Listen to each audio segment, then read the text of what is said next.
Hola, buenas noches, bienvenidos a edición especial. Hoy es lunes 23 de febrero, estamos a menos de 7 semanas de votar, el domingo 12 de abril, y los ánimos están muy a flor de piel, están muy alterados una serie de sectores, tal vez comprensiblemente, porque la política es así, la política es emocional, emotiva. Y yo quiero comenzar hablando de algo que publicó el candidato de Renovación Popular, Rafael López Aliaga, el día sábado, que fue motivo de diversas respuestas, lo compartió mucha gente. Yo básicamente decidí no responderle a Rafael porque me parece que está... A ver, yo voy a decir lo que pienso y quisiera mostrar lo que puso Rafael López Aliaga en su cuenta de X. Esto fue más o menos hacia el mediodía del día sábado. Si lo pueden poner, se los agradecería. De la nada, que poco menos del mediodía, 11:36, pone Diego Acuña, una persona honesta y de principios, acepta la corrupción con tal de la gobernabilidad. El cuento de la gobernabilidad. Viene creciendo y alimenta la corrupción. ¿No fue Diego Acuña el que dijo los principios no se negocian? Muy raro. ¿O es solo para las cámaras? Bueno, lo primero que debo decir es que ese tuit resultó ni siquiera ser de Rafael. Hemos encontrado el tuit original luego.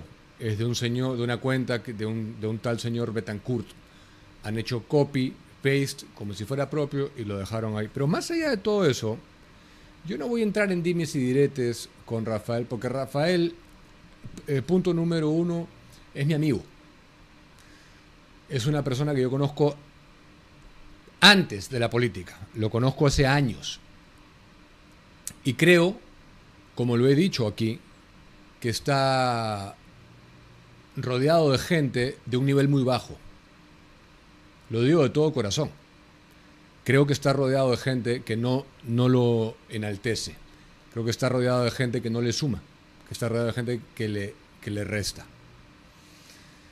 Y creo que está bajo una cantidad enorme de presión.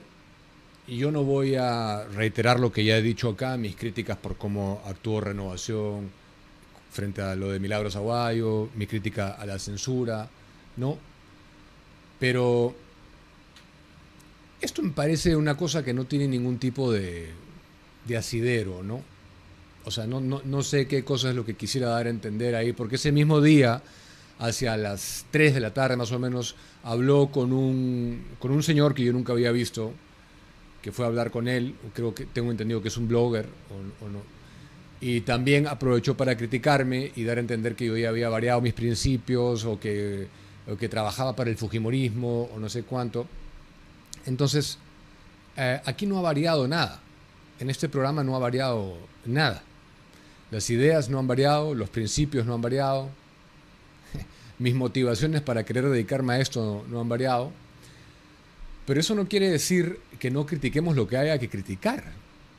Como siempre lo hemos hecho. Y eso no quiere decir que un líder político no tenga la suficiente correa y muñeca para asumir esas críticas y responder en base a argumentos y plantarte en tus principios y en tus valores, pero desde una óptica articulada. José Antonio Kast en Chile tiene principios muy marcados. Es de derecha dura. Pero nadie puede negar que él ha sido ajeno a la crítica y que la ha rebatido competentemente. Cobijarse en la torpeza, en la reacción achorada y bruta, no es la salida acá. Eso no quiere decir que no estemos de acuerdo con que la derecha debe ser dura y firme. Siempre lo hemos dicho acá. Ustedes no me van a dejar mentir. Pero eso yo no sé, eso lo único que hace es quitarle a López Aliaga, sinceramente. Entonces, como reitero, y yo tengo que hacer ese disclaimer, que yo a Rafael lo considero un amigo, no voy a entrar en insultos, ni en que yo te digo esto, ni tú me dices lo otro. Simplemente, lo que puedo observar desde mi tribuna es que está rodeado de gente que cuando menos no es la idónea. Cuando menos no es la idónea. Yo no respondí. Yo ayer colgué algo que realmente no es que sea una respuesta, una puya hacia él, ni mucho menos, sino una cosa que considero que es en general para todos los candidatos. Lo tienes ahí, Julio, para leerlo. Bueno, en realidad, de todo lo que vi que circuló, porque obviamente todo el mundo de la política me llamó, me escribió, etcétera, pero de todas las múltiples comunicaciones, que es para aportar otro análisis aparte, que me pareció de lo más sensato fue esta cuenta Rena House 9 que dice Rafael López Aliaga se pone a atacar a un periodista que representa los valores y principios de la derecha, con más de 135.000 suscriptores en YouTube. Cayó tan bajo Porky que ataca a su aliado político más representativo en las redes como Diego Acuña. Bueno, desde una óptica netamente política, ya ni siquiera de lo que les he dicho, también me parece una torpeza procurar buscarle un pleito a una persona que tiene una influencia, o sea, a un programa que es un programa, un referente, que es una influencia, que formamos opinión. Eso es lo que jamás podrán hacer los caviares, inclusive los grandes medios de comunicación, y eso es una distinción que yo siempre he hecho acá. Nosotros nos tomamos el tiempo de hacer eso porque nosotros sí formamos opinión acá, porque damos argumentos, porque nos hemos preparado para eso. Entonces el público que nos ve, no hay que subestimarlo. Nosotros acá sí formamos opinión. No son programas de análisis netamente para contarte qué es lo que está pasando. No. Tú de mí obtienes una postura clara y una postura argumentada. Entonces, no voy a abrir la puerta a un vaivén con López Aliaga, porque no me parece que sea lo que corresponda. Yo creo que ha cometido errores López Aliaga, y el que se meta a la arena política tiene que estar sujeto a la crítica. Nadie es ajeno a la crítica. Y nadie me dicta lo que hay que decir aquí. También he visto otros comentarios de gente recalcitrantemente fanática, verdaderamente, por no hay otra palabra, diciendo que a mí alguien me ha mandado el libreto de variar ahora la pauta y de ya no ser tan rafaelista y renovacionista, sino ahora ser quequista y fuerza popularista. Y mañana dirán que estoy no sé con quién, ya, la verdad. Nadie dicta la pauta, nosotros hacemos un trabajo absolutamente acá transparente, independiente, sí. Este canal genera dinero tanto por la vía de lo que me pagan a mí las redes sociales como de la publicidad que yo vendo. Siempre lo he dicho, nunca lo he ocultado ni lo ocultaré porque considero que eso es lo que te da credibilidad. Entonces, es un libro abierto, esto. Y quería aclarar eso porque había ocurrido y era un tema que creo valía la pena aclarar. Bueno, bienvenidos a todos los que se están sumando a la transmisión. Es un placer tenerlos y recibirlos aquí. Berluchita se ha vuelto miembro en vivo, bienvenida. Muchísimas gracias por tu confianza y por tu apoyo. Resulta que Hernando de Soto será el premier. Debo decir, dentro de todo, aunque ustedes no lo puedan creer, debo decir que no me sorprende. Pero hay cosas que no me están gustando ya de partida. No me está gustando que insista en algo que había anunciado él cuando era candidato. En esta estrategia de lucha contra el crimen y el plan de seguridad que contempla mercenarios a través de los que él pretende pacificar, según él. Pero el vehículo para traer dichos mercenarios sería Eric Prince, fundador de Blackwater. Y eso no me gusta por otros motivos que en algún momento ya ahondaré acá. Ahorita no voy a abrirme también ese frente, pero no me gusta ese anuncio tan rápido. O sea, es como una obsesión que demuestra De Soto con a toda costa Eric Prince y los mercenarios para venir acá, importarlos y que ellos sean.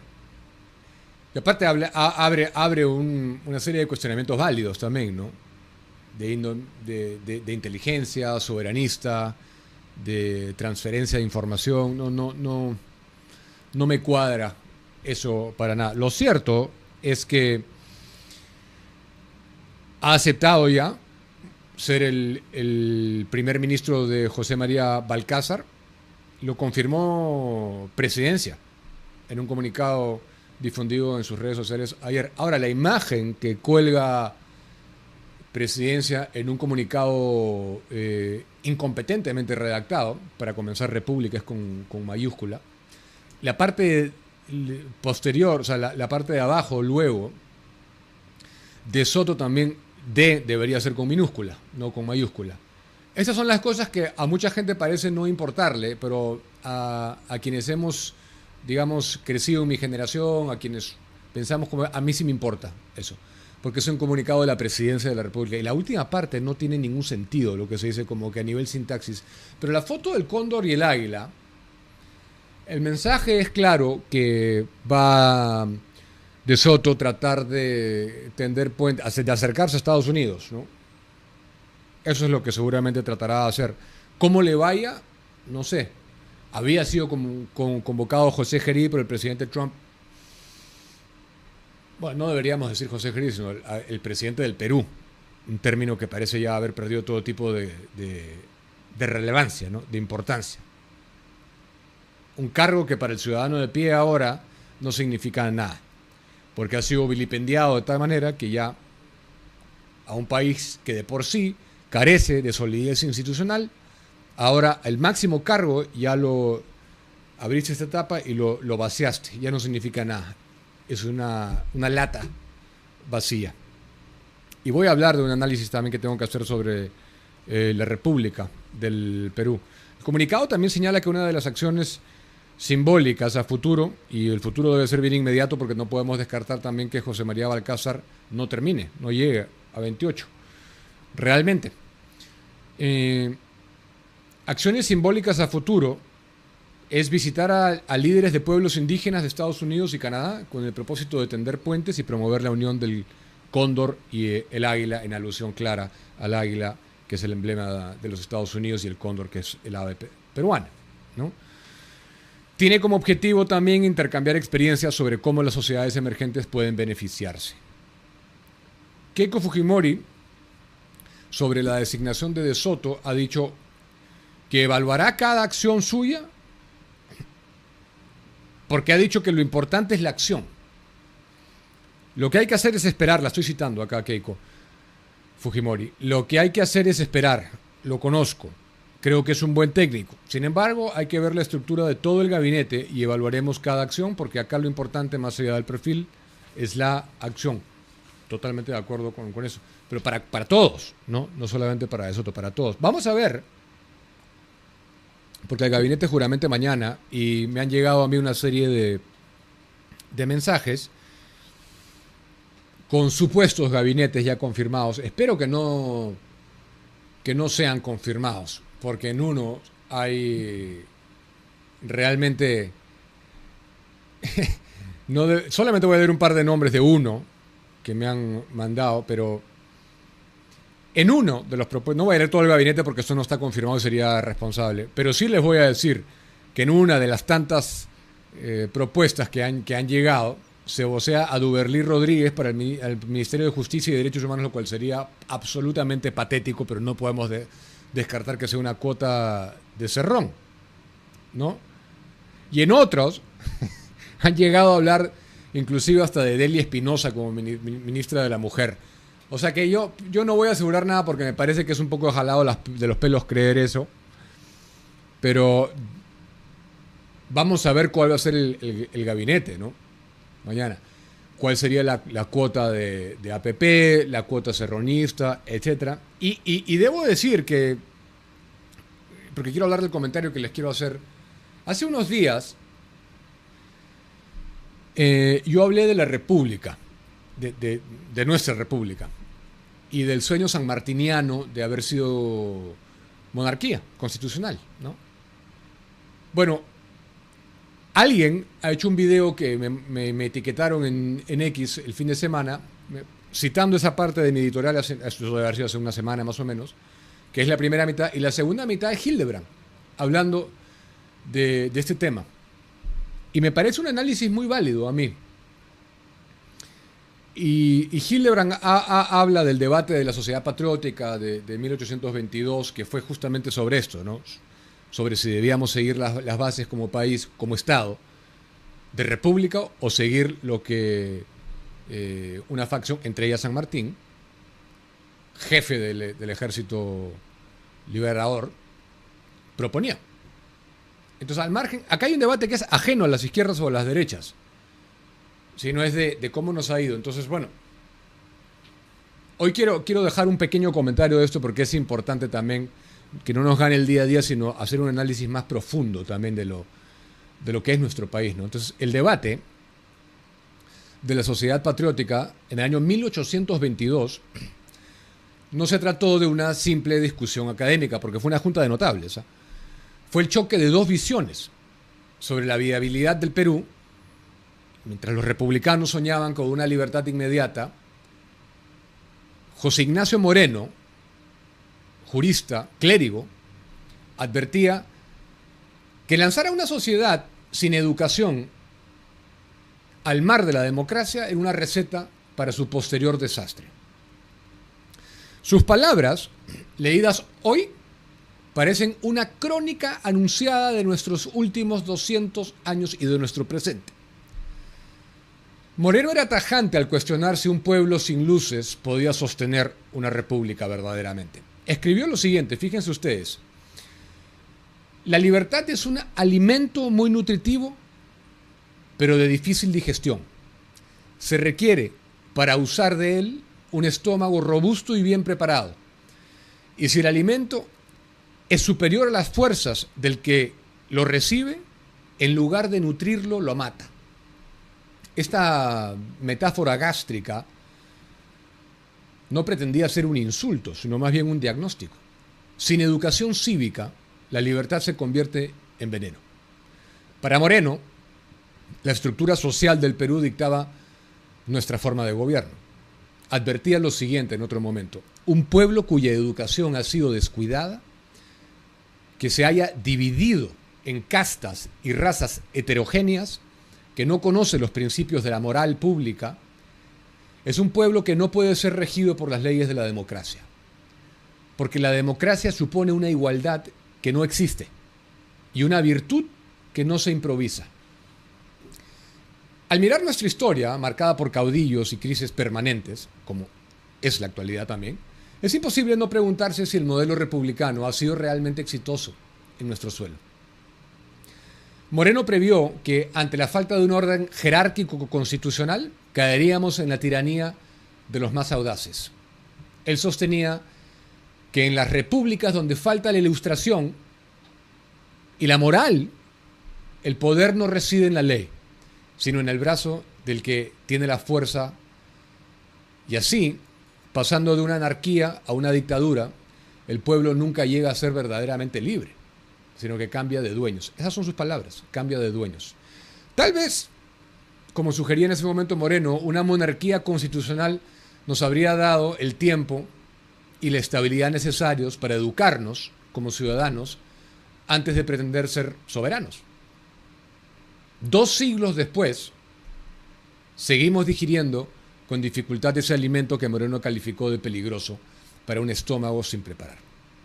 Si José Ignacio Moreno despertara hoy y viera la conformación de nuestros partidos políticos, no se sorprendería.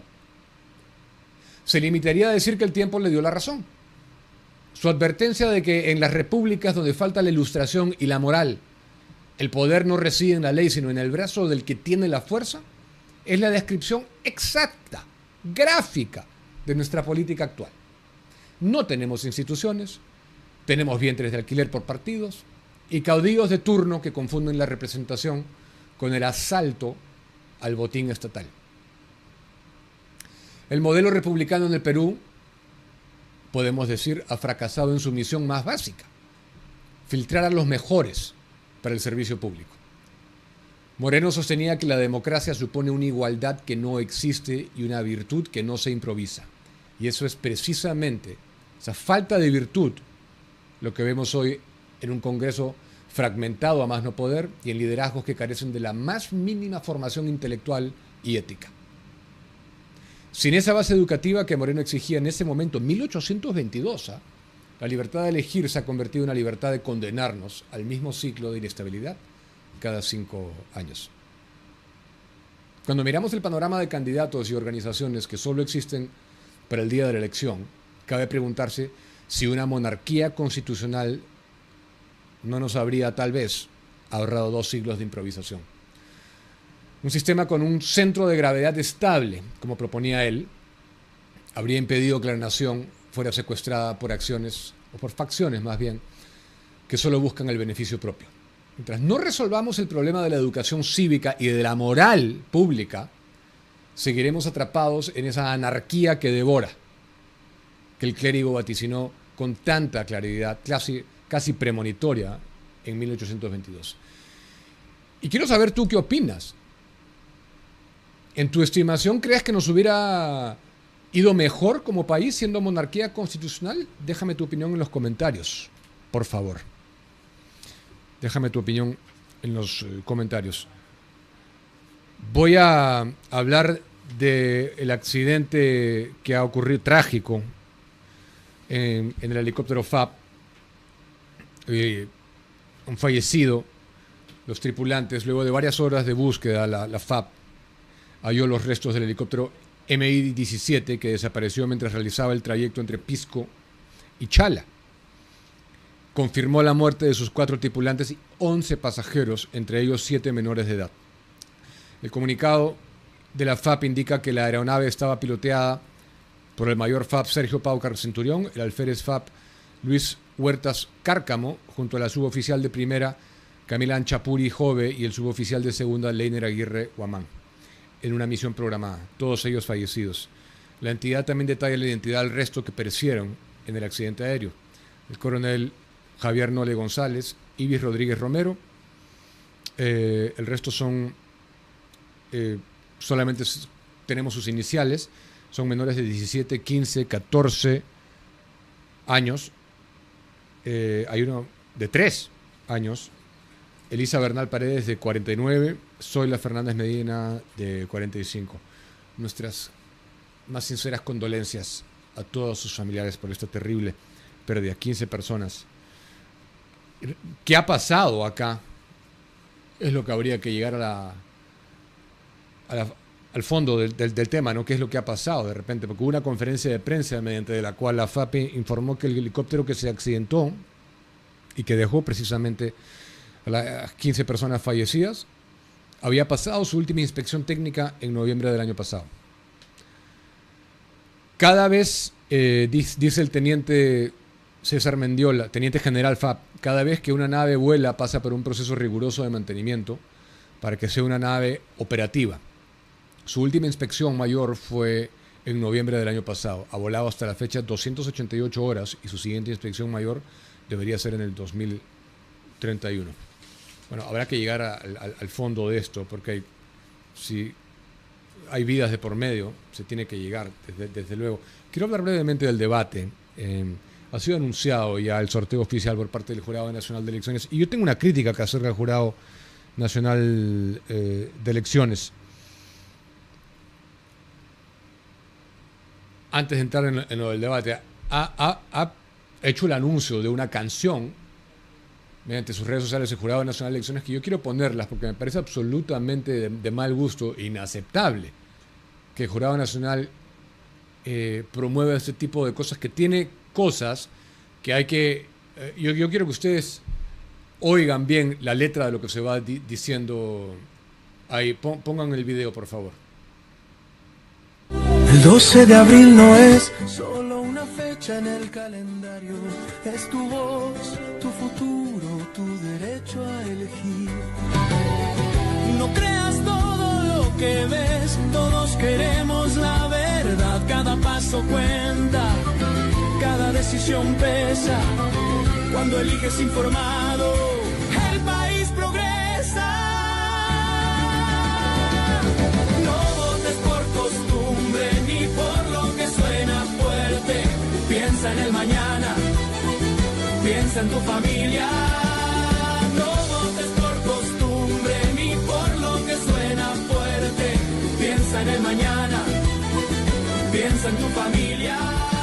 Tus elecciones importan. No La parte que yo principalmente quería que oigan, porque eso de un órgano que lo que tiene que hacer es velar por la neutralidad del proceso electoral, me parece que está fuera de lugar. No votes por costumbres ni por lo que suena fuerte. Eso se puede interpretar de diversas formas, pero principalmente se puede interpretar por votar de manera contraria a todos aquellos que tengan propuestas o que tengan un discurso político justamente eso, fuerte. Así que yo rechazo tajantemente este comunicado del jurado. No está para eso el Jurado Nacional de Elecciones, ni para dirigir el voto, ni sugerir votar en ninguna dirección, ni de ninguna forma, ni por cómo suene algo tampoco.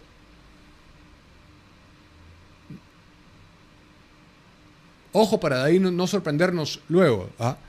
Pero yendo al tema de el sorteo que define los días del jurado, que va a ser un arroz con mango también, 36 candidatos presidenciales para el debate, algo nunca visto, se va a llevar a cabo de manera presencial en el Centro de Convenciones de Lima, marcando el inicio de una etapa clave en la campaña por la jefatura del Estado, porque hay 40% de personas que manifiestan en las encuestas últimas que decidirán su voto luego de ver a los candidatos debatir.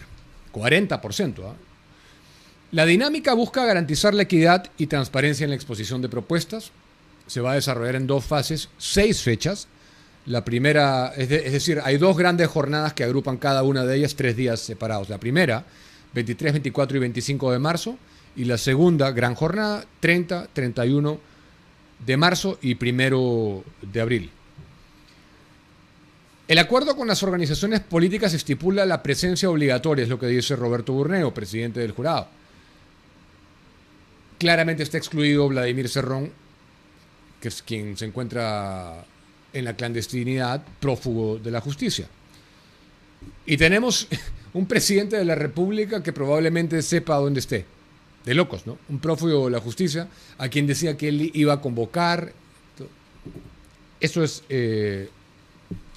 absolutamente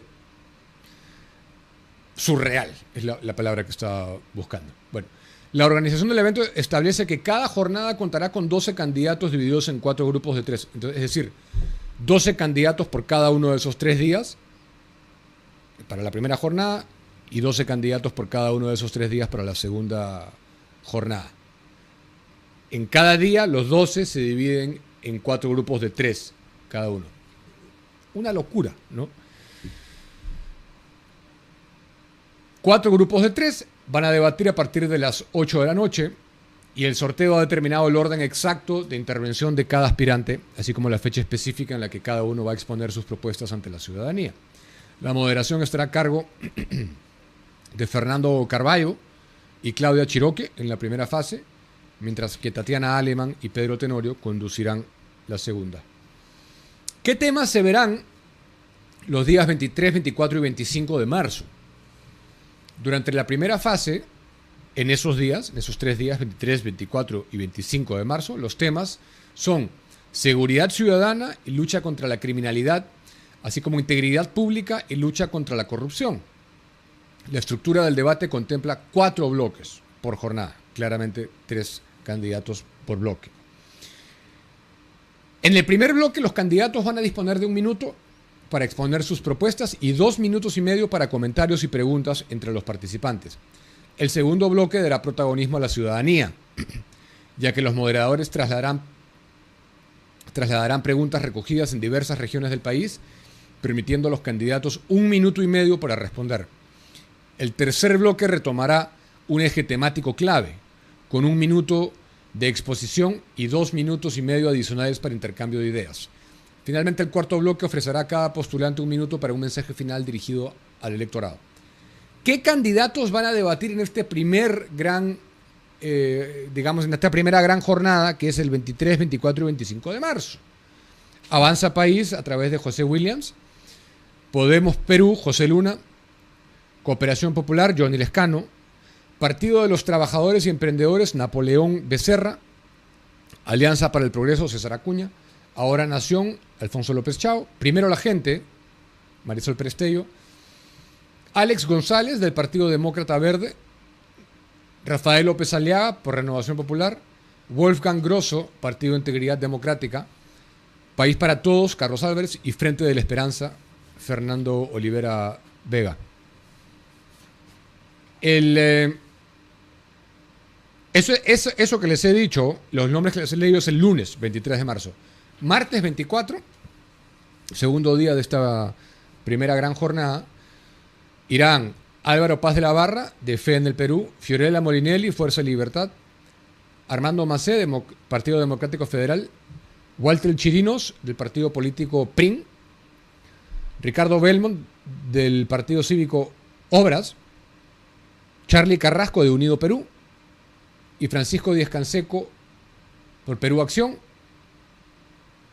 Vladimir Cerrón, que no va a estar, por razones obvias, porque si no lo arrestarían, Carlos Spa, Sí Creo, George Forsyth, Somos Perú, Carlos Jaico, por Perú Moderno, y Roberto Sánchez, Juntos por el Perú. Y la tercera fecha, del miércoles 25 de marzo, reunirá a Salvemos al Perú, con Antonio Ortiz, Partido del Buen Gobierno, Jorge Nieto, Perú Primero, Mario Vizcarra, Partido Aprista Peruano, Enrique Valderrama, Libertad Popular, Rafael Belaunde, Progresemos, Paul Jaimes, Partido Morado, Mesías Guevara, Unidad Nacional, Roberto Quiabra, Venceremos, Ronald Atencio, Fuerza Popular, Keiko Fujimori, Partido Patriótico del Perú, Helbert Kaller, y Un Camino Diferente, Rosario Fernández. Así va quedando. O sea, esos son los primeros 3 días. Después habrán los otros 3 días. Y, como les digo, la segunda gran jornada tendrá lugar los días 30 y 31 de marzo y 1 de abril. O sea, tenemos que disponer para ver a todos los candidatos debatir de una semana entera. Si no, no los ves. Bueno, se podría decir que si es que los separamos, 3 días, ¿no? 3 días para ver a todos los candidatos. Dios santo.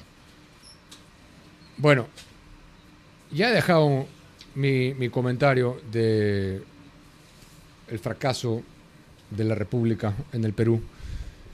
Así que vamos a ir con nuestra primera entrevista. Si son las 7:32, recordarte que en el Perú la minería puede y debe ser una oportunidad para todos. El Consejo Nacional de Minería promueve una minería con verdadera inclusión, formal, sostenible, donde todos los peruanos tengan la posibilidad de crecer y aportar al desarrollo de nuestro país. ¿Quieres ser parte de este cambio tú también? Escribe entonces a incorporaciones@conademi.pe. Conademi, construyendo juntos una minería para todos los peruanos. Le voy a dar la bienvenida al candidato presidencial justamente de Sí Creo, Carlos Spa. Bienvenido. Hola Diego, buenas noches. ¿Cómo estás? Muchas gracias por la invitación. Pues, Justo el día del sorteo. ¿Qué opinas de este cronograma de debates? Tú estás en el segundo día. En el segundo grupo, sí. ¿Te gustó ese sorteo? Sí. O sea, no tienes nada que decir en ese sentido. No. Sobre el sorteo. Mira, ni sobre el sorteo, ni sobre los órganos electorales, sobre el Jurado Nacional, sobre la OMPE. Ellos han actuado siempre muy profesionalmente con nosotros. Lo nocivo es la legislación electoral, que como ya hemos conversado, es una legislación intrusiva, ¿no? Pero además, estoy contento también por el grupo que me ha tocado, ¿no? Sí. Ahora, lo primero que te quiero preguntar es qué lectura haces de lo que hemos vivido la semana pasada. ¿Cuál es tu postura sobre todo? Bueno, terrible, lunes, ¿no? Terrible, ¿no? Terrible. O sea, yo comparo lo que ha pasado la semana pasada con un alcohólico. O sea, el inicio de la recuperación de un alcohólico es cuando el alcohólico llega ya al último nivel, ¿no? Cuando de repente un día se levanta rodeado de todo lo que uno se puede imaginar, las botellas vacías, una noche pues de locura, y en ese momento cuando ese alcohólico sabe que o se cura o se muere, en ese momento reconoce su condición de alcohólico y en ese momento empieza la recuperación. Yo creo que el Perú ha llegado a eso. Entonces es una gran oportunidad de romper con este pacto que es el que ha venido dominando el Congreso en los últimos 10, 15 años, que ha pervertido el sistema político peruano. Yo creo que esta es una gran oportunidad para todos los peruanos en las próximas elecciones, a decir, se terminó todo esto, vamos a hacer un nuevo comienzo. Las figuras, todas las cifras económicas están dadas para que el Perú pueda realmente caminar por el camino de la reforma de segunda generación, de la prosperidad compartida, y yo tengo realmente fe, y sobre todo en los jóvenes, de que vamos a emprender ese cambio, la verdad. O sea, la oportunidad de erradicar esto es la elección, dices tú. Totalmente. O sea, la única forma de romper este pacto que se enseñorea en el Congreso y todos estos intereses oscuros y mafiosos que son los que dominan el Congreso de la República, que a su turno dominan al Poder Ejecutivo y al Presidente de la República, es en las elecciones que se van a dar en los próximos 2 meses. Las emociones están muy a flor de piel, está muy polarizado, todo eso es cierto, pero realmente objetivamente es el peor congreso que has visto en tu vida. Sí. Peor hemos tenido congresos, fíjate. Sí. Mira, yo empecé mi carrera periodística como cronista parlamentario. Yo iba al Congreso de la República del año 80-85. En esa época no había trabajo de comisiones, eran plenarias todos los días, de lunes a jueves, de 5 de la tarde a 12, 1 de la mañana. Y yo iba ahí, bueno, era un congreso pues de grandes luminarias, ¿no? Y luego empezó un decaimiento, cada congreso fue peor que el anterior, y cada vez que se producía ese congreso la gente decía, este es el peor congreso. Y yo decía, bueno, ¿no? Siempre va a haber uno peor. Pero ahora, a la luz de estas iniciativas de gasto público, de esta tormenta perfecta que están dejando para el próximo gobierno, definitivamente este es el peor congreso. Y este presidente que ha sido elegido, que es lo último, es el concolón, ¿no? Digamos, si tú tuvieras que elegir los 10 peores congresistas de este congreso, él estaría de todas maneras en esa lista. Y este congreso lo elige justamente él y lo pone de presidente de la República a una persona que está proclamando públicamente estar a favor de las relaciones sexuales de una persona adulta con una niña. Lo proclama públicamente. Tiene 13 carpetas fiscales abiertas. Lo han expulsado del Colegio de Abogados de Lambayeque por meterse al bolsillo en su cuenta personal la plata de los afiliados y no haber rendido cuentas. Y hoy día descubrimos que ha plagiado la tesis de su hijo. Ese es el desprecio que él puede tener también por su propia familia. Ha plagiado la tesis de su hijo para poder acceder a un cargo público. Ese es el presidente de la República que este Congreso nos ha impuesto. Pero ¿cuál es tu análisis de cómo se dio la censura? Bueno, en sí. El primer análisis, yo lo he dicho, lo dijimos acá también, ¿no? Cuando la gente me preguntaba a mí, ¿qué te parece? Si Gerí, yo decía, Gerí no está a la altura de la dignidad del presidente de la República. Gerí ha estado en una serie de reuniones que tienen serios indicios de tráfico de influencias, pero no vale la pena sacarlo, yo lo dije claramente. Faltando 2 meses para las elecciones, sacar a Gerí, a mí me pareció una imprudencia. Era abrir una caja de Pandora, era abrir las puertas del infierno, que es lo que han hecho. Y el señor López Aliaga ha pecado de grave imprudencia, de grave irresponsabilidad. Tú no puedes asumir un acto en política si no tienes claro cuál va a ser el segundo paso que vas a tomar. Tú no puedes ir alegremente, bueno, yo pateo el tablero de los peajes, yo pateo el tablero de un contrato. Tampoco puedes decir, vamos a sacar a esta persona sin saber exactamente quién va a venir después. Hay que ser responsable. Y si tú pretendes ser presidente de un país, tienes que ser doblemente responsable. Hernando de Soto, ¿te tranquiliza algo? ¿Cómo analizas la figura ahora en el Bueno, yo he dicho que Hernando de Soto, primero yo no doy 100% descontado que Hernando de Soto vaya a juramentar mañana. O sea, todo el mundo cree que... Por más de que él lo ha confirmado. Lo ha confirmado el Palacio de Gobierno. ¿Qué valor? Tú has leído el comunicado, o sea, hasta las fallas gramaticales y ortográficas que tiene. Sí, lo comenté. Bueno, entonces para mí el que ese Palacio de Gobierno haya sacado un comunicado, bueno, tiene el valor más o menos del valor del papel y de la tinta con el que está escrito, ¿no? En este momento debe haber una serie de negociaciones y presiones muy fuertes sobre Hernando de Soto, de este pacto del Congreso, que querrá mantener una serie de ministerios. Y yo lo que le he dicho esta mañana al señor Hernando de Soto a través de una entrevista con Milagros Leiva son 2 cosas. En primer lugar, él ha sido designado presidente del Consejo de Ministros, no ha sido designado ministro de Relaciones Exteriores.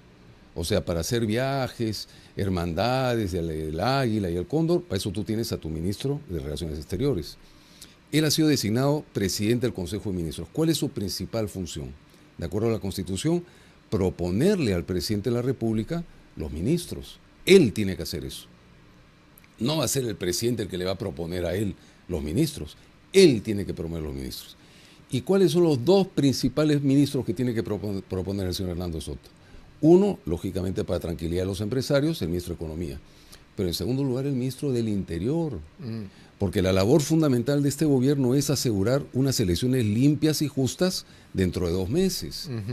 Y si tú vas a poner a un ministro del Interior sobre la base de las presiones de un prófugo de la justicia, como es el señor Cerrón, que quiere sacar al director de la policía, que es el que lo está buscando a él, ¿no? Y que busca la impunidad, y lo primero que ha dicho es, hay que sacar al director de la policía, o sea, para eso necesitas al ministro del Interior que lo controle. Entonces, si le imponen el ministro del Interior al señor Hernando Soto, siendo que el ministro del Interior tiene a su cargo todos los prefectos a nivel nacional y tiene a su cargo a la policía, y si le imponen al ministro de Defensa, ya vimos lo que pasaba en la época de Castillo con el ministro de Defensa, que tiene a su cargo a las Fuerzas Armadas, que son las que nos van a dar la seguridad en las elecciones, entonces no justas.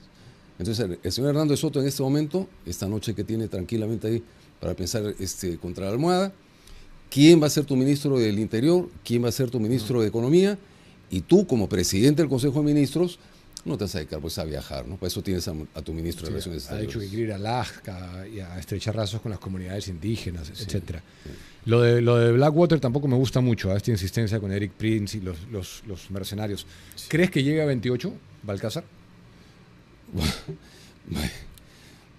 ¿Qué te puedo decir, no?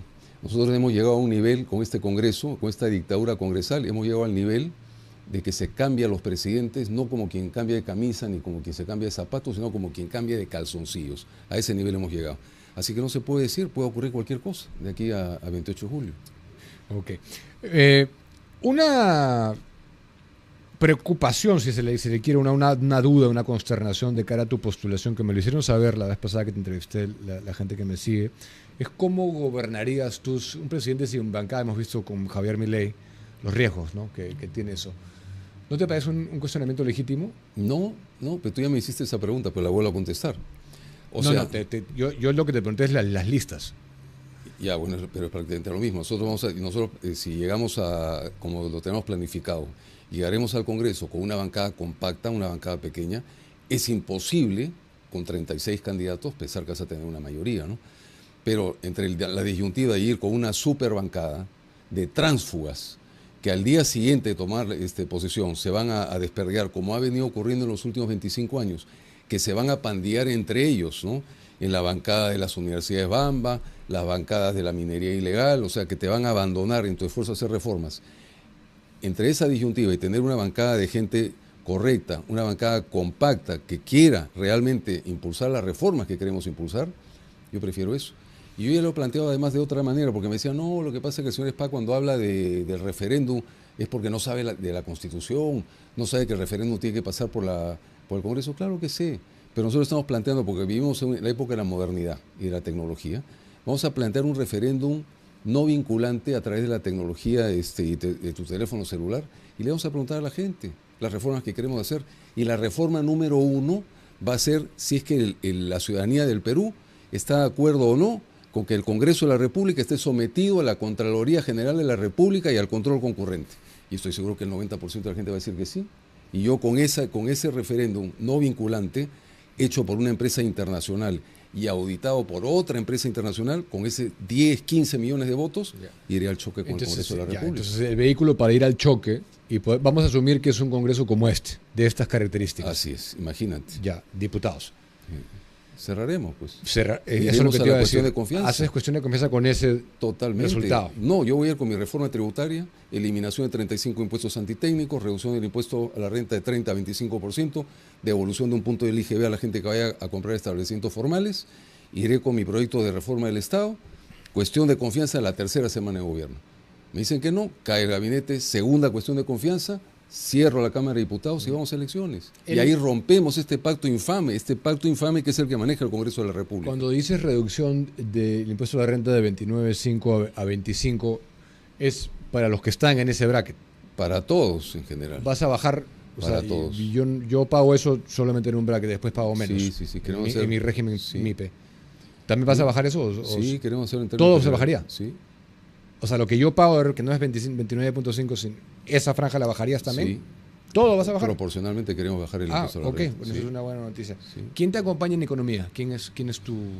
Bueno, nosotros tenemos un Dream Team de economía que por el momento no voy a mencionar sus nombres porque No, ellos no han quieres preferido... decir quién está contigo en... Ellos han pedido que mantenga, Ok. es un equipo de gente del más alto nivel, ¿no? Ellos han preferido todavía mantenerse a nivel reservado porque son un equipo técnico, no político. Y en caso que lleguemos al gobierno vamos a tener Se su verá. apoyo. Pero, ¿nos podrías decir quién te acompaña en alguna de las carteras? Sí. No, todavía ¿En ninguna? No. Seguridad, defensa, No, nada. a nadie. Ok, bueno, perfecto. Una cosa de la que veo que no has hablado mucho y de la que acá esta es la tercera vez que te entrevisto, tampoco hemos hablado es tu vida personal. Creo siento que no se conoce mucho de ti. ¿Nos podrías contar algo de ti? ¿Eres casado? Soy divorciado, tengo un hijo que estudia en el extranjero, estudia ingeniería, es un gran estudiante, y bueno, me gusta mucho hacer deporte, hago karate, tengo una vida muy sencilla, me gusta tener rutinas saludables.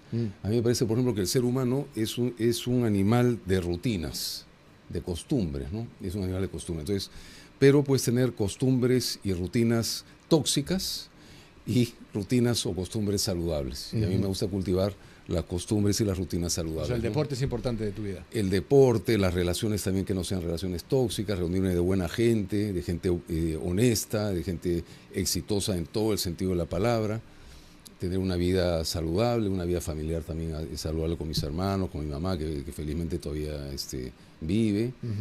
Entonces, es una vida bastante O sencilla. sea, eres padre, eso yo no lo sabía, por ejemplo. Sí. Tienes un hijo, eres padre, o sea, pero de llegar a la presidencia llegarías soltero como persona. Soltero. No habría primera dama. No habría primera dama. Ok. De repente habría alguna persona que me quisiera ayudar, pero yo Ok. estoy en contra de eso de darle un cargo, porque el cargo de primera dama no existe. Y entonces hay habido algunos presidentes que crearon el despacho de la primera dama, le pusieron un presupuesto de público a la primera dama. A mí me parece que eso es totalmente indebido. No debe haber ningún presupuesto, ningún privilegio para la persona que desea acompañarme o que me pueda acompañar ayudándome en el Palacio de Gobierno. Como esta ha sido una campaña y sigue siendo una campaña de mucho ataque, de recontra polarizada, siento que no se ha hablado mucho de propuestas todavía, ¿no? Y yo procuro que eso sea lo que rige el diálogo acá. Hemos hablado de varias tuyas. Sí. ¿Podrías nombrarnos algunas otras de las que hemos hablado? Los impuestos es una, por ejemplo. Bueno, no solamente queremos eliminar los impuestos, queremos eliminar las papeletas abusivas, ¿no? Las multas desquiciadas. Queremos desvincular las multas de la UIT, o sea, me parece totalmente irracional. Todos los años la UIT sube, todos los años... Que ya no sea la guía esa para No, imponer multas. No, aquí hay una lista de multas como en Estados Unidos. 60 soles por hacer tal cosa, 50 soles por hacer tal cosa, no 5.000, 10.000 soles por hacer tal cosa, ¿no? Acá te clavan una multa por como hablamos la vez pasada. Una persona que hace taxi y utiliza su Waze o utiliza su aplicación, le clavan una multa de 5.350 soles, que ni en Dubái te ponen una multa de ese tamaño. Y si no eres dueño de ese taxi, le clavan una multa equivalente al dueño, o sea, 10.000, 11.000 soles de multa. Bueno, esas multas desquiciadas van a desaparecer de la mano de la ATU. No voy a insistir porque ya hemos hablado de la ATU, pero Sí. la ATU va a desaparecer. Va a desaparecer la SUNEDO, que ha sido capturada también por organizaciones oscuras, que son las que manejan las universidades Bamba, eso también va a desaparecer. Y vamos a reformar el INDECOPI. No es posible, eso creo que no hablamos la vez pasada, ¿no? El INDECOPI también te clava unas multas desquiciadas a grandes empresas, a medianas empresas, a pequeñas empresas. Para nosotros todos somos iguales ante la ley. Yo no hago diferencias entre la gran empresa y la microempresa. Todos somos iguales ante la ley. Y no es posible que haya una institución como el INDECOPI que por una parte le otorga el monopolio a las empresas chinas de la distribución eléctrica en Lima, ahí sí no le importan los monopolios, que ahora estas empresas chinas también están generando, van en camino de generar, en el sector de la generación eléctrica ya tienen el 25% de la generación eléctrica en el Perú, van en camino también de un monopolio, ahí sí el INDECOPI no se hace problemas, ¿no? Pero para hostilizar a las empresas peruanas, como por ejemplo hay una empresa que hace imprenta en Arequipa, que cometió unos pequeños errores ortográficos y le han clavado unas multas que la han puesto al borde de la quiebra a esa empresa. Entonces, hay el incentivo perverso en INDECOPI de que ellos se financian a través de las multas que cobran. Eso no puede ser. Eso es una cosa perversa. Sí. Yo no Bueno, puedo... la autorización que le den luz verde para que compren los chinos en él también tiene que haber costado algo, ¿no? Yo no me creo que eso fue de buena fe y porque... No. Bueno, todo eso tenemos que revisar. Eso hay que efectivamente. Indecopi fue creado para promover la libre competencia. Bueno, pero es bueno que tengas una postura muy clara en ese tema de los chinos. Totalmente. Es un peligro totalmente. Por eso que yo soy dudo cuando hablan de la privatización de la refinería de Talara, ¿no? Yo digo, vamos a privatizar Bayobar, el terminal de Bayobar, el oleoducto, los grifos, los edificios, los centros sociales, podemos privatizar, liquidar. Pero en la refinería de Talara, cuidado, porque a mí no me gustaría que los chinos vengan y compren la refinería de Talara. Entonces hay que tener una cláusula dorada que permita al Perú hacer respetar la soberanía nacional. Ok, ahí me das pie a una pregunta importante. ¿Qué has pensado en infraestructura? ¿Cuál es la infraestructura que más necesita el Perú, que tú quisieras que sea tu sueño, que sea...? Bueno, hay una serie de obras emblemáticas, ¿no?, que podríamos conversar, pero una de las obras que realmente el Perú requiere, que para nosotros es una gran prioridad, es la carretera central. O sea, la carretera central, la que va a unir Lima con Huancayo, que acaba de ser anulada por razones de corrupción. Aparentemente había un escándalo de corrupción en Francia, pero el escándalo de corrupción, este es un acuerdo de gobierno a gobierno, entre el gobierno francés y el gobierno peruano, pero el escándalo involucra a una empresa china. El escándalo en Francia involucra a una empresa china que ha estado también metida en temas de corrupción. Bueno, ese tema va a tener la más alta prioridad, revisar el proyecto del Colegio de Ingenieros del Perú, que tiene otro trazo. Tenemos que darle la más grande prioridad, porque esa carretera central ya no da para más, ¿no? Para mí también hay otro tema que es muy interesante, que fue planteado por Pedro Pablo Kuczynski, pero lo planteó y después lo abandonó, que es el tema de los reservorios de agua, ¿no? Yo siempre digo, ¿no?, hasta el peor gobierno siempre tiene algo bueno, ¿no? Por ejemplo, el gobierno de Velasco, que fue un gobierno nefasto, pero como el señor Velasco era piurano, hizo una gran obra que es Poechos. Pero ese reservorio de Poechos está prácticamente en el 60% colmatado, igual que Gallito Ciego, igual que una serie de represas en el Perú, ¿no? Y entonces el señor Kuczynski planteó una idea que a mí me pareció estupendísima, que es que hay empresas especializadas internacionales que te descolmatan todas esas reservas gratuitamente a cambio de llevarse pues la colmatación. Esa colmatación tiene pues oro, tiene tierras raras, tiene minerales, ellos te limpian y tú se lo entregas. Apenas la gente escuchó, tiene oro, tiene tierra, no. Y ahí se metieron los gobiernos regionales, dijeron de ninguna manera, y ahora seguimos con la colmatación en las reservas. Y vimos las consecuencias el año pasado, ¿no? Sí. Sobre todo en Piura, en Piura puntualmente. Horrible. No hay. O sea, esto. Sí. Sí, para la gente que se pregunta, ¿por qué debería, del sector de la derecha, ¿no? Claramente, tu competencia, los otros, ¿por qué deberían elegir? Te quiero preguntar uno a uno. ¿Por qué deberían votar por ti y no por ellos? Por ejemplo, cuando te mides contra Keiko Fujimori. Mira, nosotros lo que estamos planteando en esta campaña, tú me dirás que de repente es un poquito idealista, ¿no? Nosotros queremos hacer esta campaña una campaña de propuestas. Y nosotros estamos perfectamente convencidos que nuestras propuestas no son planteadas por ninguno de los otros candidatos. O sea, ¿qué otro candidato plantea una reforma tributaria de eliminar y de rebajar los impuestos? Sobre la base de que nosotros consideramos que una eliminación de impuestos moderada va a generar un aumento de la recaudación, ¿no? Un aumento de la recaudación de acuerdo a la curva de Laffer. Bueno, ¿quién plantea la eliminación de estos cargos y de estas instancias burocráticas que ahorcan y asfixian al trabajador honesto? ¿Quién lo plantea? No lo plantea nadie. ¿Quién plantea la privatización de la videovigilancia de todos los penales para recuperar el imperio de la ley en los penales? No lo plantea nadie. Entonces, si nosotros vemos el tema de propuesta en nuestro plan de gobierno, por ejemplo, Videnza ha tenido la generosidad de considerar que nuestro plan de gobierno es uno de los mejores. Hay una consultora que hace 2 o 3 días, que me parece que se llama 360 o algo parecido, ha considerado que nuestro plan de gobierno es el mejor plan de gobierno de todos los candidatos. Entonces nosotros lo que le planteamos a los electores es: hagan un voto informado, o sea, lean los planes de gobierno. Sí. Y si definitivamente creen pero sí es idealista eso, en el sentido de que al final el voto es emocional y se vota por la persona. No, la gente no vota por propuestas. En ningún lugar, en Estados Unidos también te podría decir... Yo tengo la esperanza de que sí. Que es así. Sí me llama la atención eso. ¿Por qué diría, o sea, para quien nos ve ahorita, hay más de 3.000 personas en vivo solamente ahorita. ¿Por qué Carlos Espada y por qué no Keiko, por ejemplo? ¿O por qué Carlos Espada y por qué no Quiabra o Porky?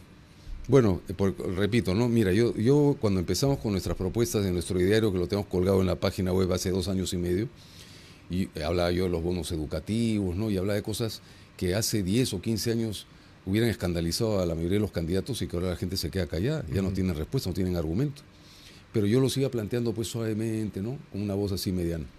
Pero a medida que empecé a viajar por el Perú y darme cuenta que la gente realmente se identifica, cuando yo le pregunto a la gente, ¿tú estás de acuerdo con romper el monopolio del Estado en el agua?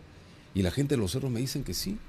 ¿Tú estás de acuerdo en que tus hijos, que vayan a un colegio particular, el Estado le dé a cuenta de los 7.000 soles que estás ahorrándole al Estado, que te dé un bono educativo? Y la gente más humilde me dice que sí.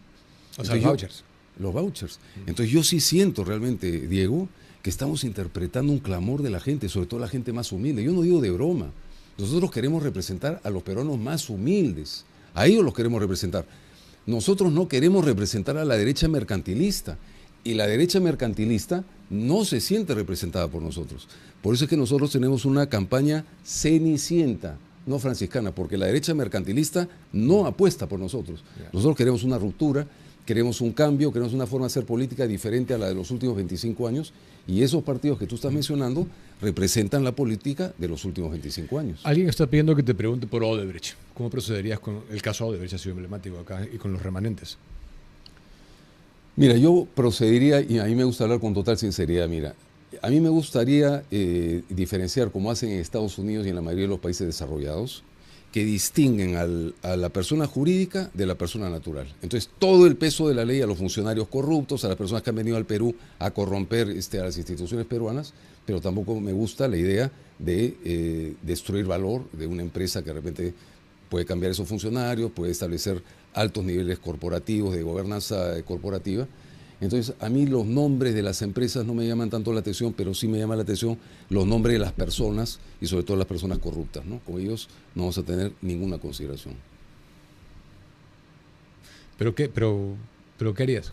¿Qué es lo que harías, en efectivo? O sea, a mí me parece demagógico, por ejemplo, decir, esta empresa sale del Perú y no va a poder regresar, sabiendo cómo funcionan las empresas, que esa empresa se puede cambiar de nombre, puede tener una razón social distinta, sabemos cómo funciona la sociedad. Lo han hecho, ¿no? Claro. Lo han hecho. Claro, y ese es el mundo moderno en el que vivimos, es un mundo integrado. Cambian de razón social, ponen otras personas y van a seguir funcionando. Tú estás diciendo no obsesionarse con el nombre de la razón social, sino que ir al fondo, a los los corruptos, claro que sí. Ok, verdaderos responsables. Totalmente. Ok, perfecto. Te doy la última palabra si falta agregar algo. Bueno, te agradezco mucho por la invitación nuevamente, Diego, y otra vez invoco a los jóvenes, que son el 25% de los electores de estas próximas elecciones, el grupo demográfico más importante, que hagan un voto informado, que se enteren, que estudien las propuestas y sobre todo que conversen con sus padres y con los adultos y les transfieran su idealismo y su esperanza, porque en estas próximas elecciones podemos hacer un gran cambio para el Perú. Muchas gracias por estar acá. Gracias. Carlos Spa con nosotros, 7:57. Cuando quieres cambiar dólares desde cualquier lugar, solo necesitas tu celular o tu computadora. Dollar House es una casa de cambio 100% online, segura, registrada en la Superintendencia de Banca y Seguros. Cuenta con el mejor tipo de cambio del mercado para empresas y personas naturales. Operaciones rápidas y la seriedad que todos buscamos. La cambian ya más de 18.000 empresas que confían en ellos. Cambia tú también y empieza a ganar con su tipo de cambio. Ingresa tu código Diego para ingresar a sorteos mensuales. Pagamos más y cobramos menos. Es Dollar House. Tenemos en un enlace ahora, había anunciado el tema de los debates y quiero contribuir a que lo puedan entender un poco mejor también ustedes. Y para eso tenemos un enlace con Enzo Helguera, experto en Derecho Electoral. Enzo, bienvenido a la edición especial. Gracias por atender. Diego, un gusto poder estar contigo y bueno, aquí para las consultas que tengas desde estudio respecto del debate más grande a nivel, digamos, de la historia de las últimas décadas de las elecciones, y no solamente hablemos de Perú, sino de América Latina, por la gran cantidad de candidatos políticos que se van a encontrar vigentes en este debate. No es la normalidad en el mundo, de hecho. Exactamente. Ahora, yo he tratado de explicarlo según la información que tenemos disponible en prensa, pero ¿cómo impacta un debate de estas características? O sea, no entiendo cómo la gente puede aportarse valor de algo que está tan apartado en días. Sí, de hecho, honestamente te digo que es imposible tener alguna forma de debate con tantos candidatos en un solo día, pero de la misma forma también te digo que es imposible siquiera tener una retención de mensaje, ¿correcto? Porque los mensajes están durando, digamos, multiplicándolo por los temas y por cada uno de los candidatos y por los días del debate, entonces sería imposible hacer una diferenciación y además pedirle al público que esté atento todos los días del debate, ¿no? Eso hace que incluso los niveles de recordación y de diferenciación, evidentemente, sean casi imposibles de hacerlo, incluso por expertos, ¿correcto? Porque para esto se necesita digamos, un equipo, un grupo para incluso hacer resúmenes, diferenciaciones y semejanzas entre los debates. Seguramente algunos gestos y seguramente aquí, digamos, el factor por el cual algunos candidatos van a tratar de estructuralmente vender el mensaje va a ser a través de las redes sociales y los extractos que puedan realizar, pero las instituciones electorales también van a hacer lo propio, ¿no? Entonces, por allí que el público que consulte con las redes sociales o con las páginas oficiales de los organismos electorales podrían tener algún tipo de extracto de lo que dijeron finalmente los candidatos y poder hacer algún tipo de diferenciación. Pero tu preocupación es válida. Uno retiene 30 segundos de un mensaje publicitario y no más. Imagínate pues los mensajes presidenciales de todos los candidatos. Yo no entiendo, o sea, 40% de encuestados señalan que van a esperar, refieren que prefieren esperar a ver el debate. Pero cuando tenemos a 36 personas que se van a dividir 12 por día, 4 bloques de 3 en 3 días, sencillamente yo no sé si eso va a ser mejor o peor para que ellos saquen sus propias conclusiones. En realidad, y honestamente, las personas que ponen atención a algún día de debate, normalmente, salvo un público muy interesado, no está todos los días, sea en un debate o incluso en cualquier programación de televisión, no necesariamente el mismo público, la misma afluencia de público se mantiene, ¿no? Entonces, técnicamente, en realidad es complicado que un debate termine aclarando, sobre todo con tantos candidatos, ¿no? Termine aclarando la mente del electorado. Todo lo contrario, seguramente va a escuchar una parte se va a quedar con algo que ve en las redes sociales y eso evidentemente no va a ser el objetivo porque Exactamente. no hay oportunidad ni física ni mental de poner una completa atención, análisis y diferenciación de los mensajes con tanto candidato político y sobre todo porque muchos de los mensajes incluso pueden parecer similares, ¿no? Porque vamos, o sea, respecto de la derecha a la izquierda o un poco el centro, no hay más aspectos políticos a los cuales se puedan apuntar, ¿no? Para terminar, Enzo, ¿alguna recomendación que le puedas dar a la gente en medio de todo esto que es tan confuso en realidad? Bueno, en realidad tengo la recomendación para la población es que de todas maneras tienen que investigar, tienen que averiguar, tienen que indagar al grupo de políticos con los cuales sus ideas se identifican, digamos, plenamente o en parte de, ¿no? Primero para ver su hoja de vida, que eso se puede consultar en los órganos electorales y en algunos medios de comunicación, pero en segundo lugar, el esfuerzo que tienen que hacer las instituciones electorales por transparentar las propuestas y la información, porque algo que también te había escuchado, en realidad las personas no leen, no revisan los planes de gobierno, no se concentran siquiera para poder hacer una diferenciación en temas tan complejos y se quedan muchas veces con aquello que conecta la emoción. Sin embargo, el ejercicio tiene que ir porque ¿a quién le dejarías tú la llave de tu hogar para que sea administrado por los siguientes 5 años? ¿No? Entonces, esa es la responsabilidad por parte del ciudadano y de las instituciones electorales, no solamente cargar la información en redes sociales para poder ser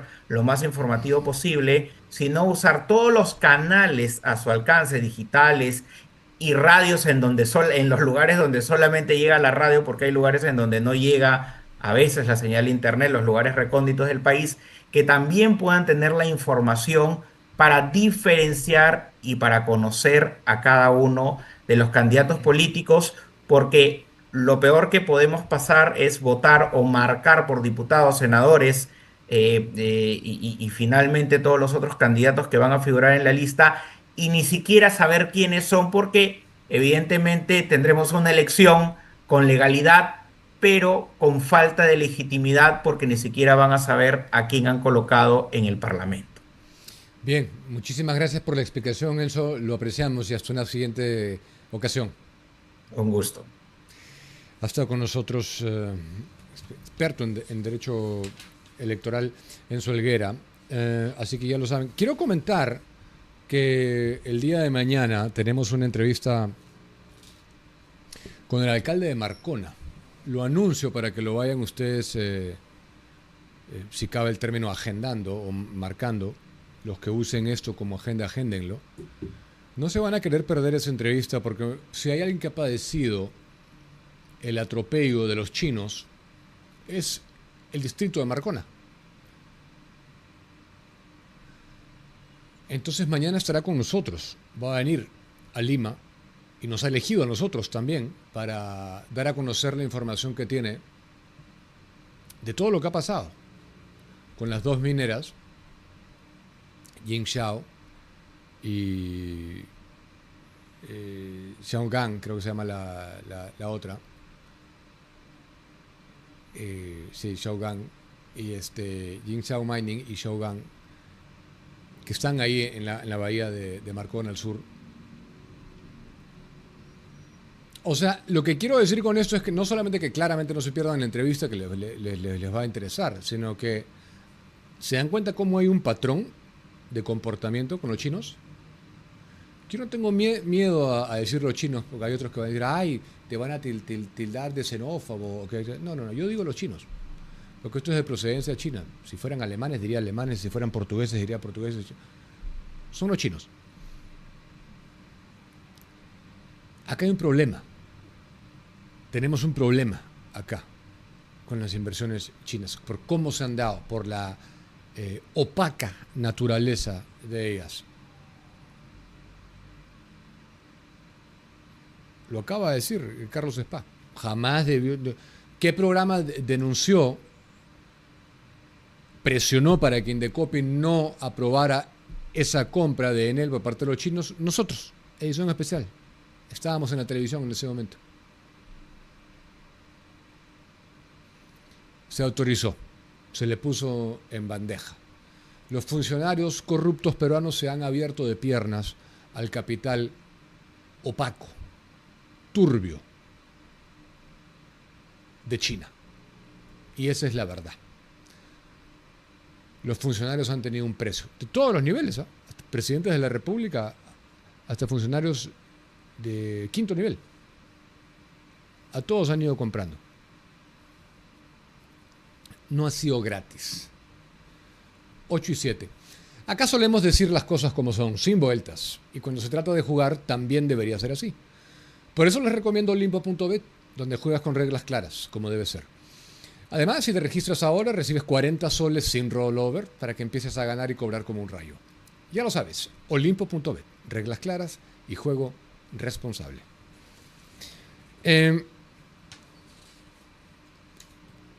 Viene el contraalmirante en situación de retiro, Juan Carlos Llosa. Él ha cofundado una ONG de Centro de Estudios Políticos. Su ONG se llama Centro de Estudios Geopolíticos y de Seguridad Nacional. Y no es ajeno a la relevancia de este tema que les digo, el problema que tenemos con los chinos. Porque nunca se hicieron análisis geopolíticos antes de embarcarnos en temas como en Chancay. Nunca se convocó a los geopolíticos. ahí tienen ustedes los resultados en los que estamos.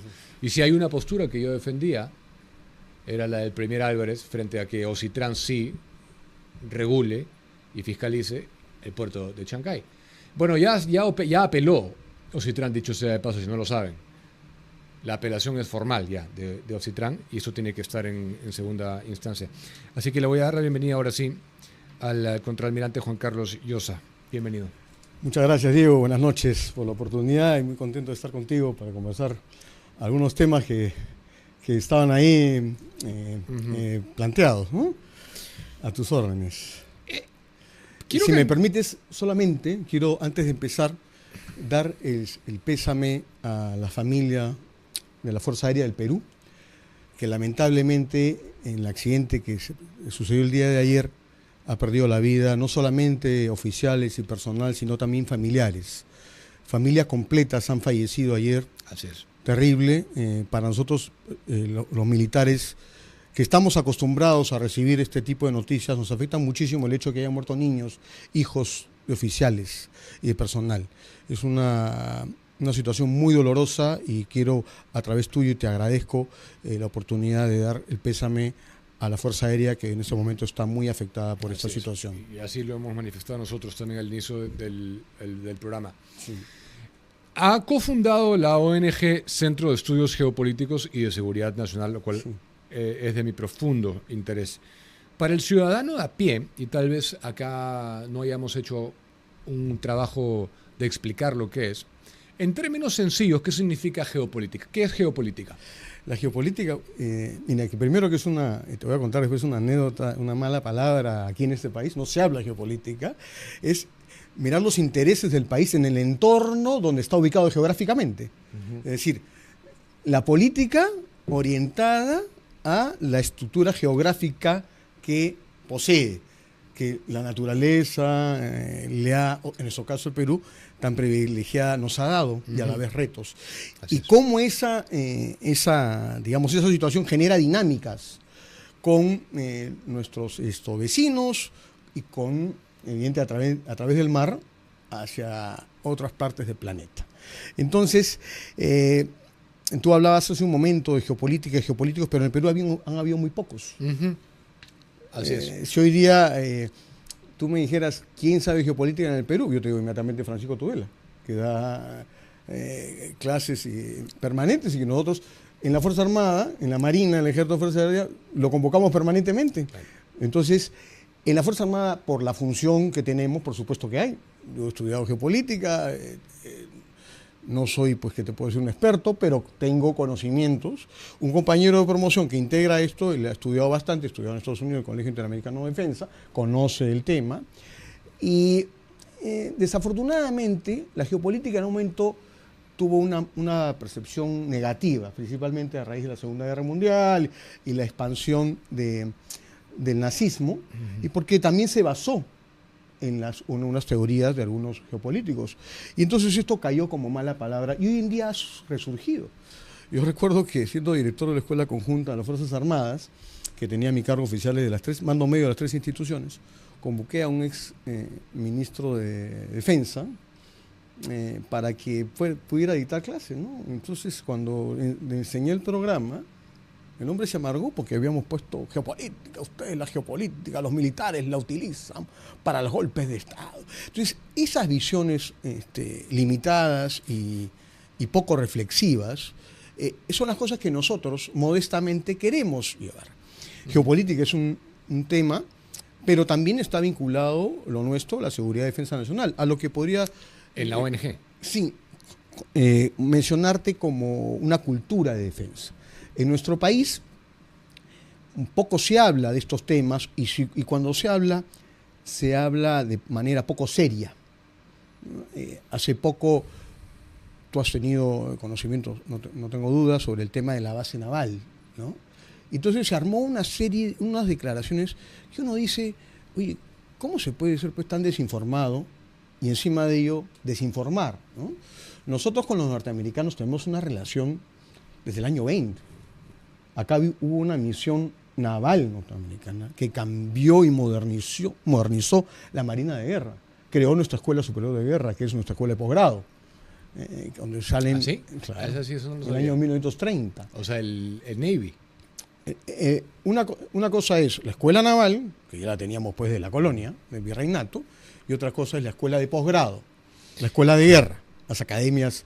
Los norteamericanos la tenían desde fines del siglo XIX, con el famoso almirante Alfred Mahan, que es el autor de todas estas teorías geopolíticas que le han dado sustento a Teddy Roosevelt y a otros gobernantes más sobre la visión norteamericana hacia el mundo a través de ese poder naval que hoy en día pues es inmensamente superior a cualquier poder que se le enfrente.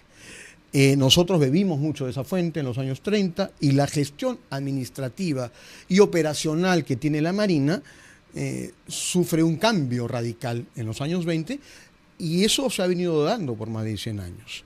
Entonces tenemos una relación muy estrecha con la Marina norteamericana, al punto de que hemos conseguido que ellos nos aprueben trabajar en el tema de nuestra futura base naval, con un financiamiento del Estado peruano. Ese punto es importante si usted tiene la información que lo pueda explicar. Porque la gente dice Estados Unidos va a invertir, pero el dinero es nuestro. El dinero es nuestro. ¿Y cuál es la modalidad? ¿La podría explicar? Se firma un convenio y se va transfiriendo. Lo que pasa es que son tres momentos de construcción de la base naval. Uno ya empezó y era financiado por el Estado peruano, pero a través del MTC, y eso ha tenido algunos retrasos para trasladar algunas dependencias. El tema de la parte norteamericana, que es la fase 2, donde ellos van a asesorar, van a decir que las empresas más digamos, idóneas, porque ahí se va a construir un muelle, una dársena. Se requiere última tecnología para hacerlo. No es un puerto, no es pues Chancay, no es Callao. Es un puerto que va a demandar mucho más soportes logísticos o tecnología para poder permitir que los buques se acoderan, que puedan manejo de armamento, por ejemplo, que es muy delicado.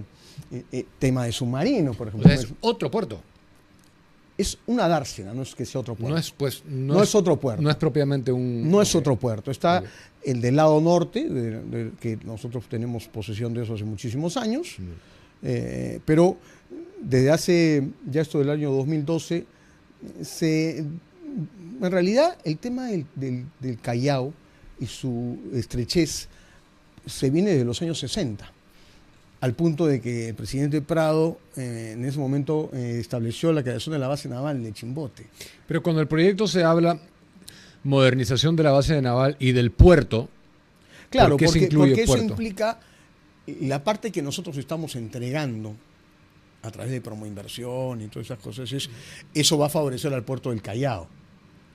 ¿Entiendes? O sea, estamos en crecimiento de otras áreas logísticas, todo en el Callao, y el gran problema es que eso ya está totalmente abordado porque no hay espacios. Puerto que conocemos, DP World, que lo maneja hoy. Entonces necesitan áreas más muelles, más áreas de logística.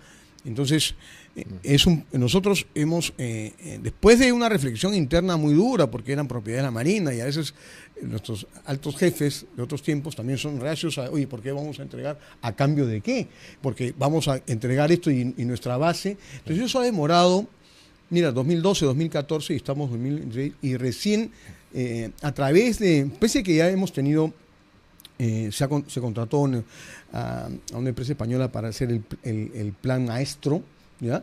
Pero se optó por los norteamericanos porque ellos, primero porque iban a hacer un trabajo sin duda profesional y serio, y aparte porque intervienen los gobiernos, interviene el Congreso norteamericano para aprobar eso, sobre todo también de que es difícil ya estando de por medio de norteamericanos que el gobierno pues diga ya no, porque pasa, o sea, nos ha pasado, Claro, nos ha pasado muchas veces que le ha pasado a la Fuerza Aérea, mira la Fuerza Aérea con el programa, ¿no? Son dos fases, entonces. 3 fases y una tercera. La principal es la segunda, porque esa es la que va a ser los muelles. Otros son traslados de dependencias que estaban del lado sur de la base naval, porque tenemos que reubicarlos. Algunas cosas ya se han hecho, ¿no? Pero falta y también... Pero la fase de los 1.500 millones que ejecutarán los americanos... Es para la fase 2. Y eso dura algunos años. Estimo que deben ser unos 10 años más o menos. ¿Cuánto? Me parece que son unos 10 años. 10 años. Total. Okay. Sí. ¿Cómo deciden que se necesita una ONG de estas características? ¿Por qué nacen? Porque creemos que es un vacío que hay en el Perú. Mira, tú Estados Unidos y hay think tanks sobre defensa y seguridad nacional, muchos, y a los cuales el Pentágono y las instituciones armadas recurren con sus papers, o con sus estudios, sus opiniones.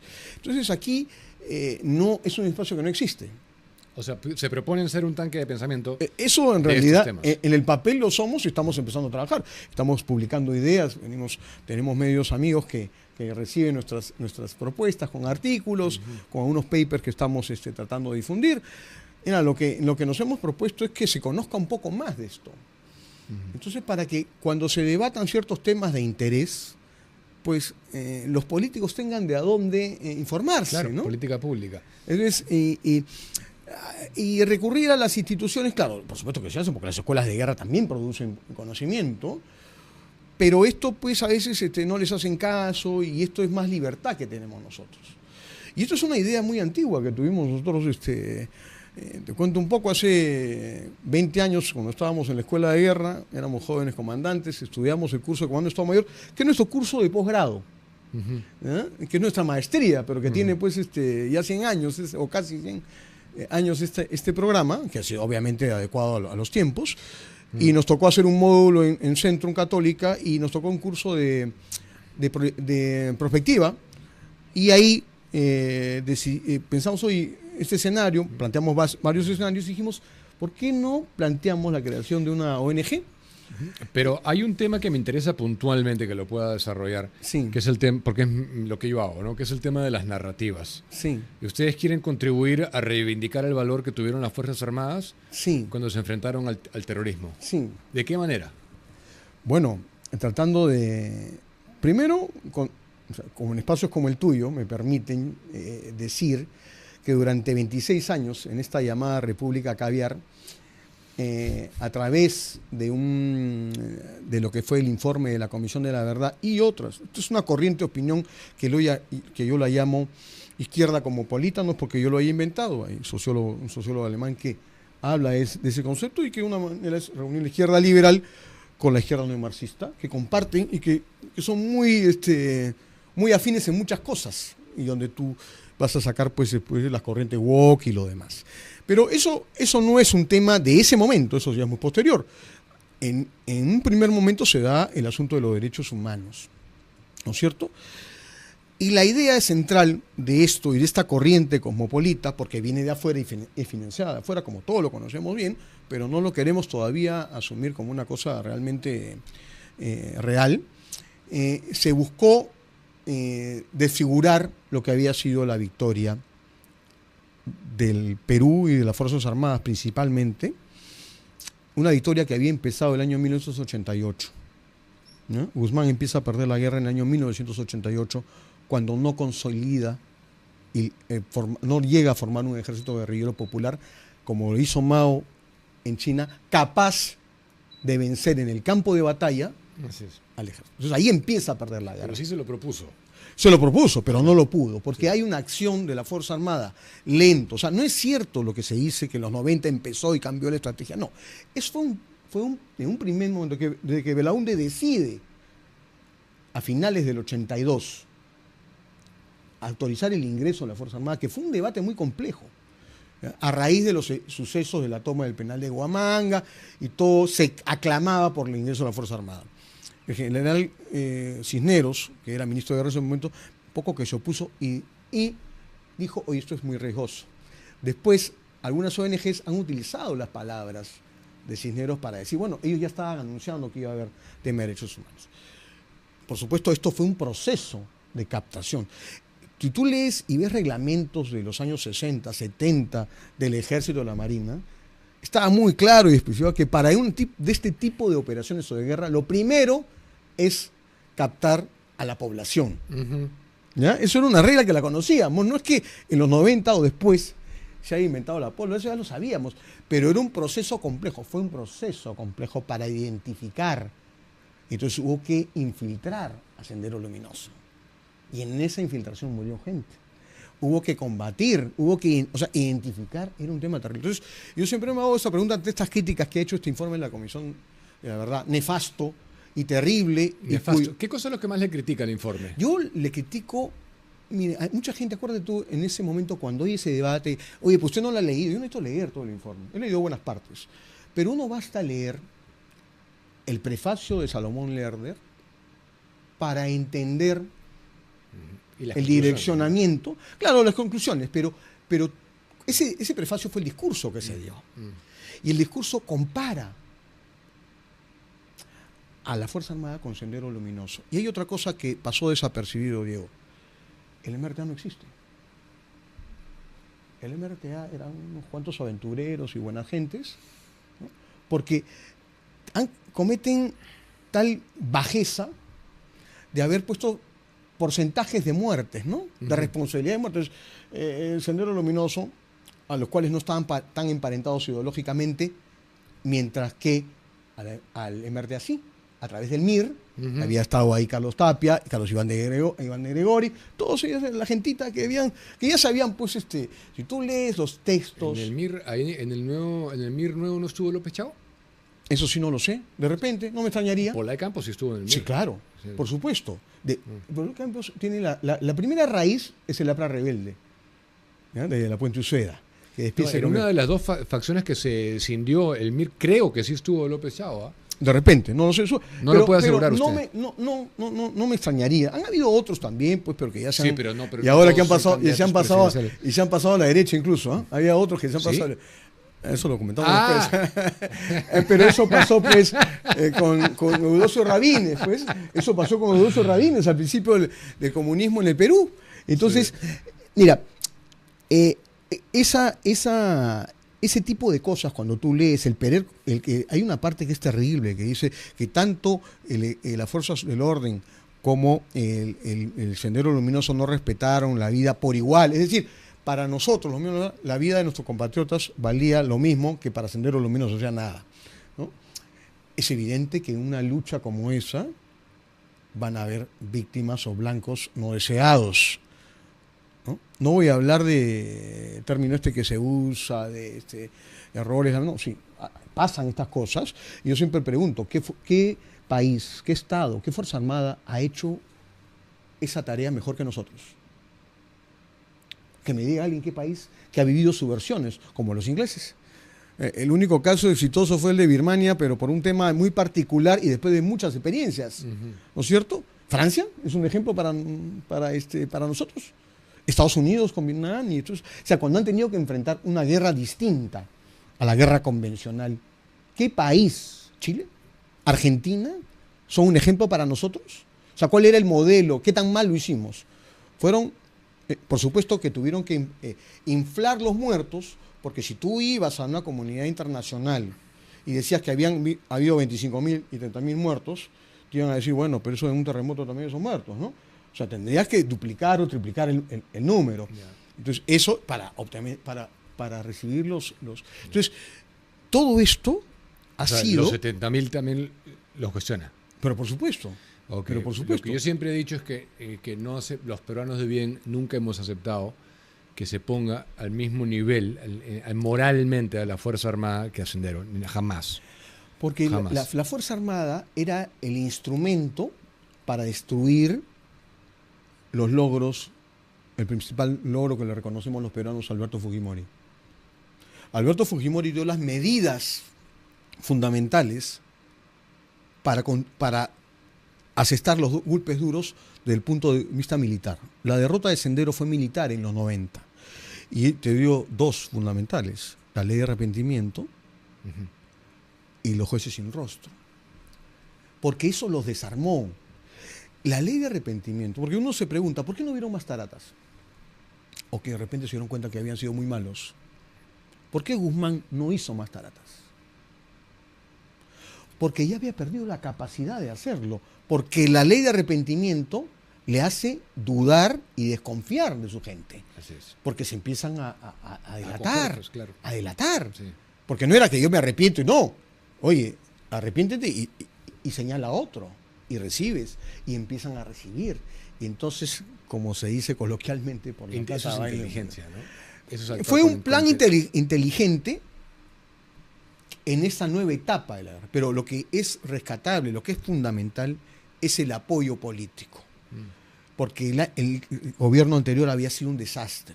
Nadie se ha preguntado cómo se fugaron 447 MRTs, entre ellos Polay, antiguo miembro familiarmente del Partido Aprista. Sí, no, yo sí me he preguntado varias veces. ¿No? Claro, pero no hay respuesta y nadie ha investigado, ¿no es cierto? ¿Cuántas de esas cositas que vivimos en esa época no están claras?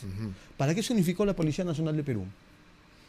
Sí, dejando ¿Para qué? La Guardia Civil. ¿Para qué? No estamos hoy día lamentando muchas de las consecuencias. ¿Para qué se creó el Ministerio Público? Que no existía hasta la Constitución del 80, como recordarás. ¿La Guardia Civil quedó en el primer gobierno de García? Claro, las unificaron las tres, pues. La Guardia Republicana. 88 fue eso, ¿no? Ese modelo, 87. Ese modelo no era la cosa que lo habíamos inventado nosotros, era el modelo español.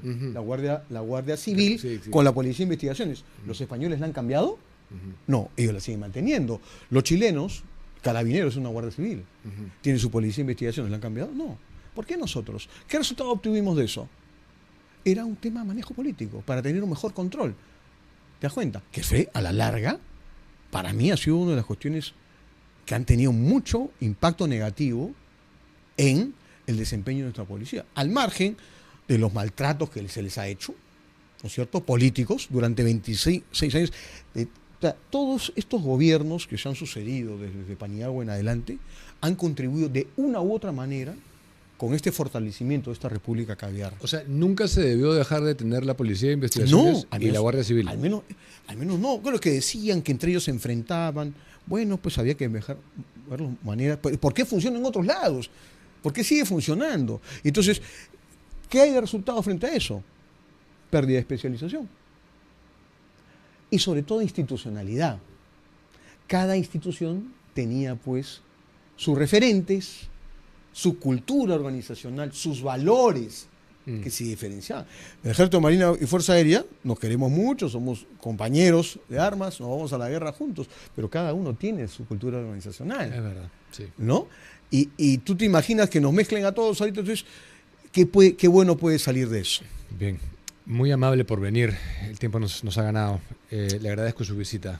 No, a ti, Diego, por la oportunidad que nos permitas dar a conocer esta ONG, que lo que busca es fomentar la cultura de defensa, que conozcamos un poco más cuando se debatan temas, por ejemplo, la tan necesaria adquisición de los cazas de combate de nuestra Fuerza Aérea, no se den pues estos maniqueísmos de cañones o mantequilla y no se planteen bien las cosas y se utilice el populismo para sacar, cuando esta gente que lo hace no les interesa en los colegios.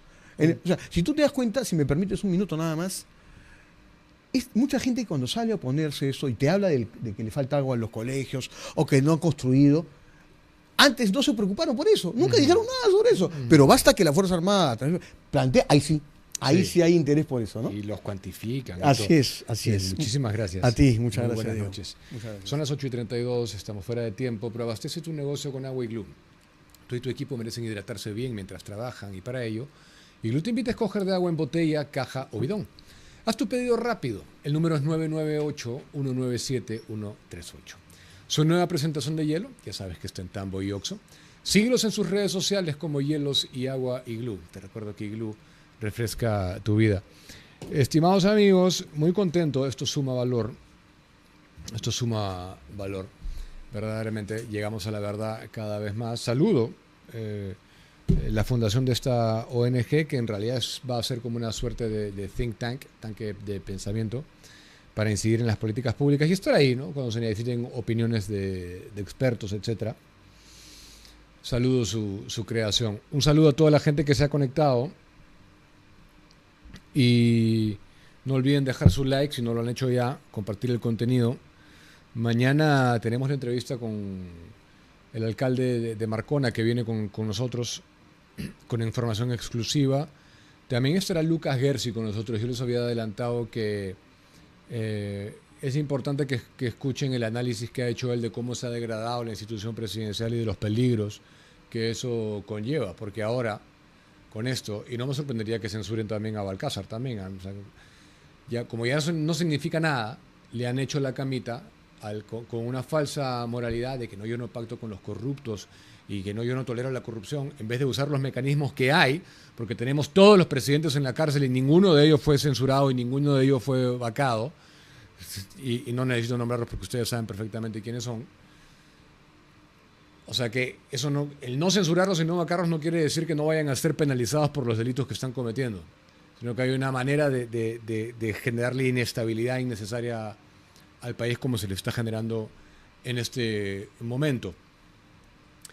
Ese análisis es importante porque se le ha hecho, y lo dará Lucas mañana, el juego a los extremistas que decían justamente el Perú es un estado fallido. Entonces hay que refundar el país. ¿Y cómo la refundamos? A través de una asamblea constituyente. ¿Y para qué la constituyente? Para a través de las corporaciones, un estado corporativista, una asamblea corporativista que divida a la sociedad en corporaciones, redactar una nueva constitución. Échala a la medida. Plurinacional, a la Bolivia. Bueno, digan ustedes si no le han hecho exactamente el juego a esa narrativa, degradando la institución presidencial al margen del ocupante, utilizando, y seguramente censurarán ahora a Balcázar también, y cambiaremos de presidente todos los meses. Acostumbrarse.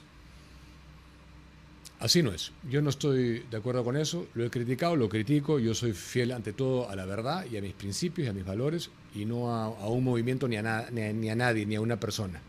Ante todo la verdad y no podemos estar de espalda a ellas. Ese será el programa del día de mañana. Luego me voy a ausentar por unos días por motivos personales. En mi reemplazo estará acá Mari Carmen Sió. Miércoles, jueves y viernes estará con ustedes. Nos vemos mañana. Permiso.